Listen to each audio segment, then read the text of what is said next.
parce qu'on ne peut pas refuser l'équipe de France, là, parce qu'on est dans un accord qui fait que les intérêts du RCP sont normalement préservés. Donc après, bien sûr, c'est Philippe entraîner l'équipe de France, mais c'est vrai que c'est une forme d'échec pour le projet qu'on a monté il y a 2 ans ensemble, je veux dire, parce qu'il y aura un goût inachevé dans la bouche. Voilà.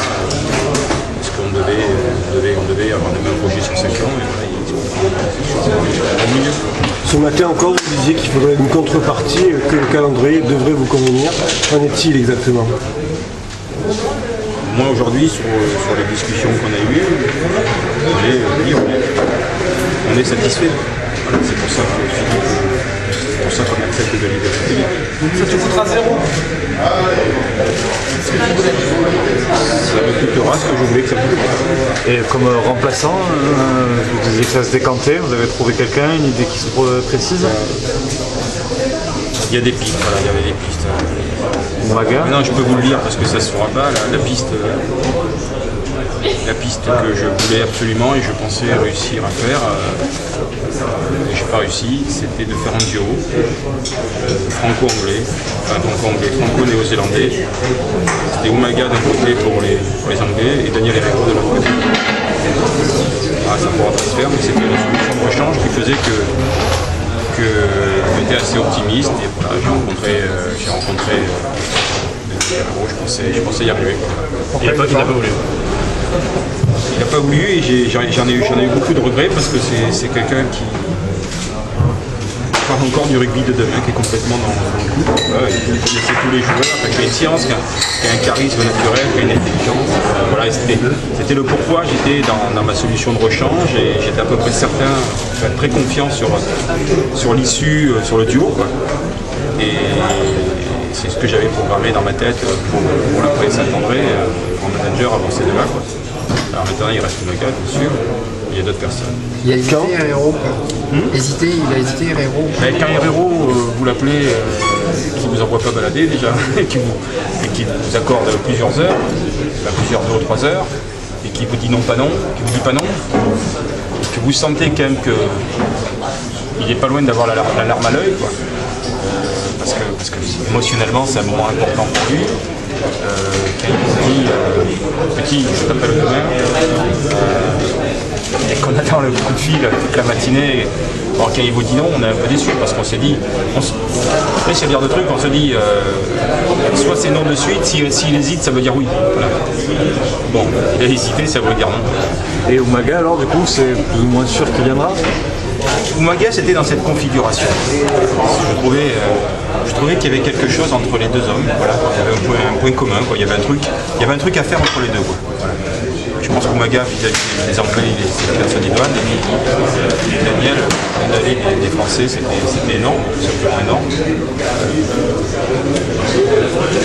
Maintenant, il y a d'autres solutions. Umaga en est une, j'en ai d'autres. Voilà. J'avance. On a à peu près maintenant trouvé ce qu'on voulait pour Philippe avec la Fédé. On va pouvoir travailler sereinement dans un timing qui reste à définir pour le départ. Ce que vous avez dit, c'est que vous vouliez quelque chose d'aller très vite.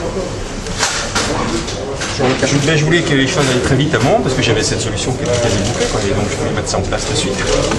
Voilà. Et après quand j'ai eu ce refus, c'était plus compliqué. Est-ce que vous avez craint ou est-ce que vous craignez que toute cette agitation perturbe le groupe? Parce que le match de Biarritz vous a rassuré, vous avez discuté avec les joueurs, les adjoints vous ont demandé des explications? Non,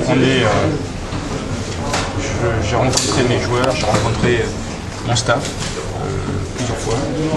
On est tous convenus d'une chose, c'est qu'aujourd'hui on a trouvé un état d'esprit, un équilibre qui est très fragile. Il ne faut pas le perturber. Et je crois sincèrement que les joueurs sont aujourd'hui concentrés sur leur objectif. Et d'abord de battre Clermont samedi à Mayol. Et que j'ai la faiblesse de penser qu'ils nous font confiance, puisque je travaille beaucoup avec mon staff sur le choix de la prochaine personne, en sachant quand même que dans le portrait de la personne qui va venir, on cherche quelqu'un qui ait suffisamment d'humilité pour ne pas bouleverser les choses, parce que des choses ont été mises en place depuis le début de la saison par Pierre Rimini et Olivier Azam et Philippe Saint-André sur des choses de qualité. Donc quelqu'un qui vienne avec l'humilité de dire ce qui est en place est bien, je vais essayer un petit peu d'apporter un petit plus, qui ne vienne pas pour tout bouleverser. Voilà, ça rassure mon staff, ça rassure les joueurs, et en tout cas c'est ce que pas quelqu'un, je veux pas de Attila au RCP. Et ne pas le remplacer, c'est une solution de garder le duo. Ça peut en être une, mais c'est pas celle que j'ai choisie pour l'instant parce qu'ils sont très exposés, Olivier et Pierre, ils ont beaucoup de talent, je crois qu'on a de la chance de les avoir, mais il faut aussi un petit peu les protéger. Quoi. Dans une ville comme Toulon, il y a beaucoup de coups à prendre, je pense que ça serait bien que ce soit quelqu'un d'autre qu'eux qui les prenne. Bon, aujourd'hui, Toulon a rendu un fier service à l'équipe de France. Est-ce que vous auriez géré cette affaire Saint-André de la même manière que vous étiez président de la Fédération? Si j'étais président de la Fédé, je pense que je me dirais que le tournoi en janvier, c'est soit le tournoi de la fin d'une génération, soit le tournoi du début d'une autre génération, donc il n'est pas très important. Et que ça peut être un tournoi géré à mi-temps par un nouvel entraîneur ou des anciens entraîneurs. Et puis entre nous, après la Coupe du Monde, le tournoi tout le monde va s'en foutre. Et ensuite, je me serais calqué au calendrier du top 14 pour laisser se dérouler paisiblement. Et puis, j'aurais dit à mon nouvel entraîneur nommé, on est dans le sud, commence, feu. Si tu as parlé, samedi tu parlais, tu voulais quelqu'un qui parle français qui connaît sur le top 14 de la Fédération 1. Est-ce que la piste de l'année peut être obtenue? Je n'avais pas fait déployer. Parmi les noms, allez, J'étais à 3 semaines.